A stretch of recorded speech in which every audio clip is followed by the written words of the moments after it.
सीताराम जय जोहार संगवारी हो। स्वागत है आप मन के मोर मिनी ब्लॉग में। और मोर बेटल देखो अभी ऊपर में चड्डी पहनना भूल गया लाल कलर का। तो अभी सबसे पहले हम जातन बुआ के घर गैस पहुंचाए।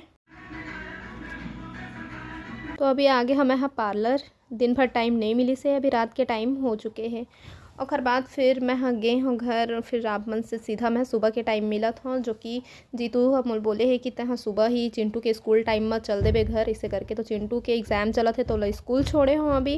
और स्कूल छोड़े के बाद मैं जाता हूँ उमन हाँ चिंटू के एग्ज़ाम होने के बाद आई। तो मैं घर आए हूँ तो सबसे पहली इमोशनल मोमेंट हो गए इसे।